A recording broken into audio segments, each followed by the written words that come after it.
Do you feel responsible for the New Yorkers who died in this pandemic? I think the New Yorkers who died did not die because we failed them. We got them a hospital bed, which we didn't know that we could. We got them a nurse with PPE, with a mask, with a gown. We got them a doctor. We got them a ventilator. Everyone who died, we did everything we could. And you believe, having covered it, that the policy decision, the governor's decision to allow or to prevent the exclusion of infected patients from assisted living and nursing homes contributed to this? I do. And that's one of the reasons why I'm speaking out, Tucker, is because I have not seen the coverage of this. You've covered it. Martha's covered it. The New York Post has covered it. This should be one of the biggest stories of this pandemic of 2020. 20% of our lost loved ones are from nursing homes.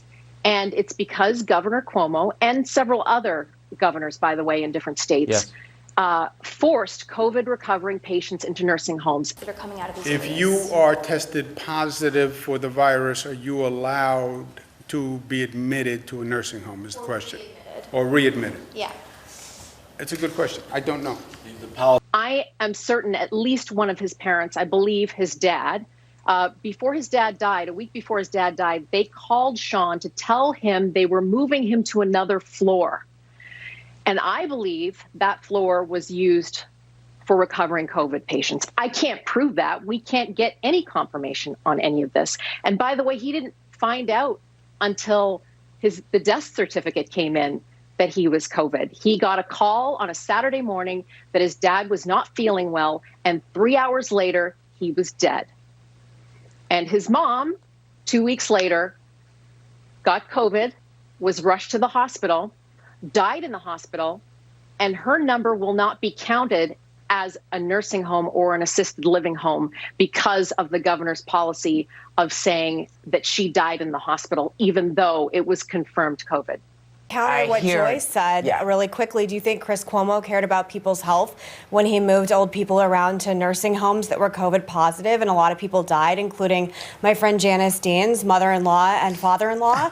There's a lot of hypocrisy to go around here, and this is one of the issues that I'm really enraged about. I don't think anyone should be in giant rallies right now because we've been told by medical experts it's not safe. But the message from the media is as long as you are protesting something or going to a rally that is of the right politics, you can do it. And we're going to ignore the spread of COVID. So going to a Trump rally is somehow much more dangerous than going to a rally in Brooklyn over the weekend.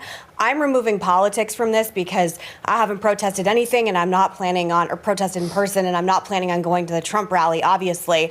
But we have to be consistent on this. And what we're seeing is a lot of anger festering up when you're seeing people who are now taking it into their own hands and going and opening up playgrounds in Brooklyn because de Blasio won't let them. But at the same time, hundreds of thousands of people can go protest in Brooklyn. The messaging is very confusing for people. And we can laugh all we want on here, but this is the most angry I've seen a lot of people I know in the center and on the right because the messaging is very confusing. Is COVID a pandemic that we all have to stay sheltering in place and inside, or is it not? Or is it only a pandemic if you are a conservative and you're a Trump supporter and then you have to stay inside and you're a hypocrite if you sign this waiver and you go into his rally, but you're not a hypocrite if you go protest someplace else? It's very confusing.